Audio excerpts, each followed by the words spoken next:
It's 2010. Deep inside a top-secret nuclear facility in Iran, a team of engineers is staring at their control screens and something is wrong. The centrifuges are spinning. The readings say normal, all systems green, but the machines are screaming. One by one, the metal is fracturing. The rotors are wobbling. Centrifuges that took years to build, that Iran smuggled in at enormous cost, past international inspectors, past sanctions, past the entire Western world, are tearing themselves apart. The engineers are panicking. They're checking every wire, every valve, every connection. They're calling supervisors, running diagnostics, but the computers keep saying the same thing.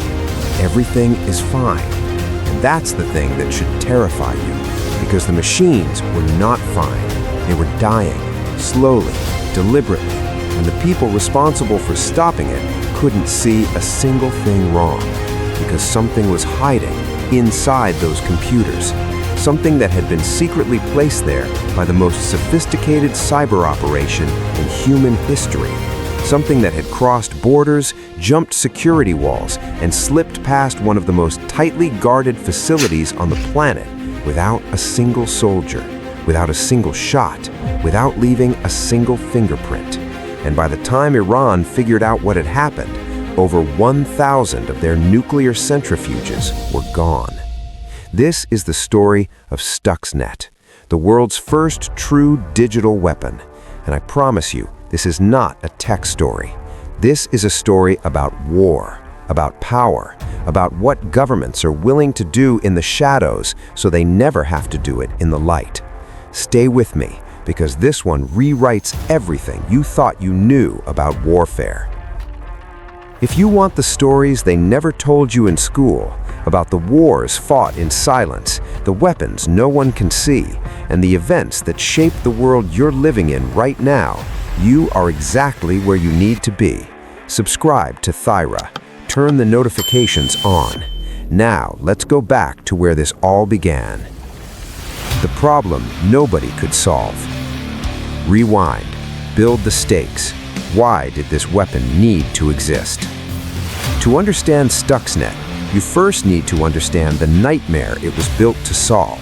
By the mid-2000s, Iran was racing toward a nuclear bomb, not secretly, openly, defiantly. Their president was standing at podiums and calling Israel a cancer, while Iranian scientists enriched uranium deep underground at a facility called Natanz, a place specifically built to be unreachable.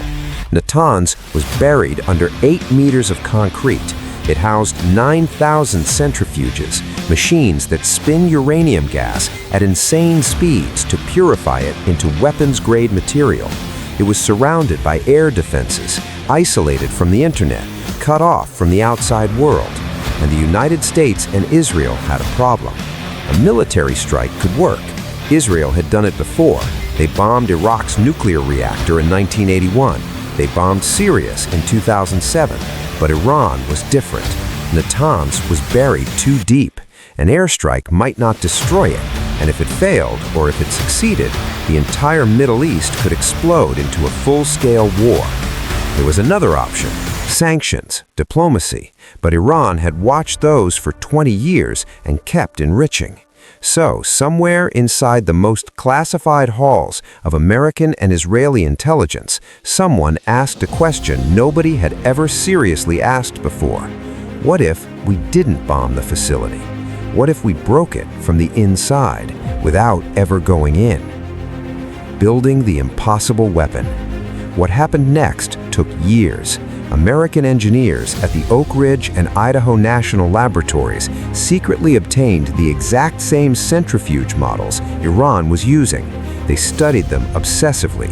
They pushed them to their limits. They learned exactly how to break them, not with a hammer, but with data, with invisible commands that told the machines to destroy themselves, slowly, in a way that looked like mechanical failure. This program had a code name: Operation Olympic Games, and it was approved personally by President George Bush, then reauthorized and accelerated by President Obama. What they built was unlike anything that had ever existed. a 500 kilobyte piece of code that was essentially a ghost. It could sneak through a Windows computer without triggering a single alarm. It could identify specific Siemens industrial control systems, the exact equipment used at Natanz, and ignore everything else. It could sit dormant, invisible, waiting, and when it found its target, it could physically destroy machines. Not metaphorically destroy, not corrupt files, physically, mechanically, irreversibly. But there was one problem. Natanz was air-gapped, completely disconnected from the internet. No Wi-Fi, no external network, no way in. You can't hack a computer that isn't connected to anything. So they didn't hack the computer, they infected the humans who walked into it. The USB that changed warfare forever.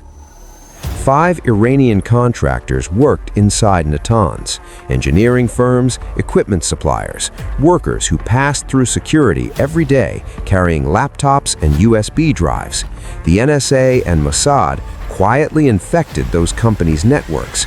They didn't need to go inside Natanz, they just needed to infect someone who did.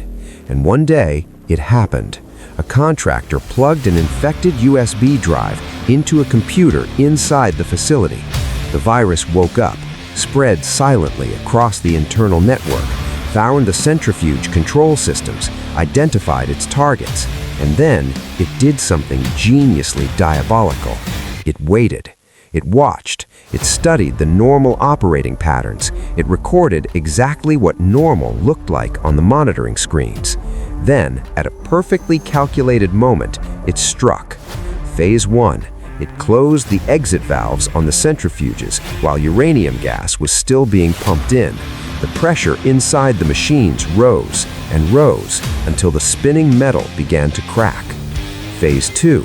It manipulated the centrifuge speeds, forcing them to spin too fast, then suddenly too slow, creating a violent harmonic resonance, like pushing someone on a swing at exactly the wrong moment until it snaps off the chains. The machines began destroying themselves, and on the monitor screens, everything showed green. The engineers watching the data saw nothing wrong because STUXNET was simultaneously feeding them fake readings recorded from before the attack, a perfect loop of normalcy, while underneath it, the machines were dying. Iran's scientists were essentially being gaslighted by their own equipment. They couldn't understand what was happening. They blamed manufacturing defects. They blamed the operators. They fired engineers. They replaced components. And the whole time, the weapon was still inside, still watching, still destroying.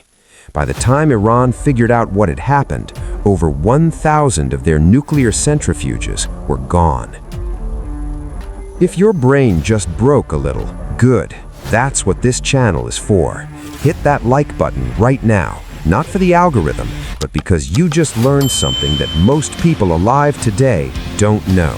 And subscribe, because what comes next in this story is just as insane. Let's keep going. The mistake that almost started a war. Here is where the story turns from extraordinary to catastrophic. The original STUXNET was a precision weapon, surgical, controlled. It was built to spread only within the specific contractor networks it needed, and nowhere else. But then, something changed. The Israel side of the operation added an upgrade, a more aggressive spreading mechanism, more powerful, more far-reaching, and it had a flaw. In 2010, STUXNET escaped. It leaked out of Natanz, jumped to contractors' home computers, spread to businesses, crossed borders, infected over 200,000 computers across 150 countries. And now the entire world could see it. Security researchers at Symantec started picking it apart, and what they found stunned them. This virus used 4 zero-day exploits, software vulnerabilities that nobody had ever discovered before. Finding one zero-day exploit takes months of genius-level work. 4 in a single piece of code had never happened before. This was not a criminal hacking it together in a basement. This was the work of a nation-state, possibly 2. When the analysis went public, the world understood what had just happened. Humanity had crossed a line. For the first time in history, a digital weapon had physically destroyed real-world infrastructure. The boundary between cyberspace and the physical world had been erased. Inside the Obama White House Situation Room, there was panic, not because the attack failed, but because it had escaped. And if STUXNET could destroy Iran's centrifuges, it could destroy power grids, water systems, hospital equipment, anything controlled by software. Iran knew, the world knew, and now every government on Earth was asking the same question. If they did this to Iran, what can they do to us? The aftermath and what it means for you. After STUXNET was exposed, the consequences were extraordinary. A U.S. Marine general named James Cartwright, one of the most senior military officers in America, was convicted of lying to the FBI for leaking details of the operation to journalists. President Obama later pardoned him, a rare, quiet acknowledgement of just how deep this went. Iran, humiliated, damaged, set back, eventually came to the negotiating table. Some analysts believe STUXNET was a direct reason the 2015 Iran nuclear deal happened. The digital weapon did what diplomacy couldn't. But here is the part that should follow you out of this video. STUXNET didn't end cyber warfare, it started it. After it was discovered, every major government on Earth began building digital weapons of their own. Russia, China, North Korea, Iran itself. The same tool used against them, they studied it, reverse-engineered it, and built their own versions. Today, there are digital weapons already sitting inside power grids, water treatment systems, financial networks, right now. Not as a theory, as a documented fact. STUXNET didn't start World War III, but it proved that when World War III does come, you might not hear a single explosion. You might just wake up one morning and find that everything has stopped working, and you'll never know why. If this story hit you the way I think it did, if you're sitting there realizing that the world is being fought over in ways most people never see, then do one thing before you leave. Subscribe to Thyra. Because next week we go deeper. We go into the shadow war that's already happening, the one they haven't told you about yet.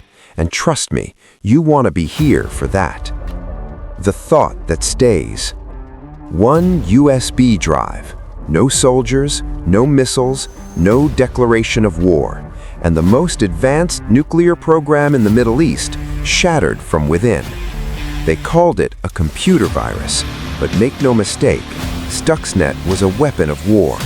And the world it created, the world where code can kill, where the battlefield has no border, where your enemy can be inside your most protected systems right now, and you would never know. That world didn't begin with STUXNET. STUXNET just made us look at it. What did you think about when you heard this story? Drop it in the comments, because the best conversations don't happen in the video. They happen right below it.